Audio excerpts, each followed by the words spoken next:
Hi, it's Ian Thompson, 60 Seconds with Ian. I'm just outside in the sunshine. Boy, does that ever feel good after that weather we've been having.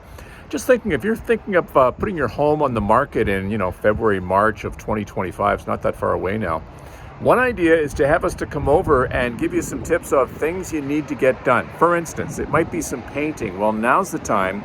You want to book that painter into, mid-January when your company's gone from holidays. You think, okay, now's the time. So maybe you need that painter. Maybe you need some fix-up work done. We can get the handyman to come over and give you a quote. There's lots of prep work to do. So when you actually hit that go button in February, you're ready to go. I mean, the market's pretty good right now, actually, for this time of year. But when spring hits, it hits quickly, and you want to be ready. So taking a half an hour, 45 minutes, and doing that prep work now is a solid idea. If you like 60 Seconds with Ian, make sure you go to my YouTube channel and subscribe. And if you'd like to book an appointment with me, just hit the button below and I'll get back to you right away. Okay? Have a great day.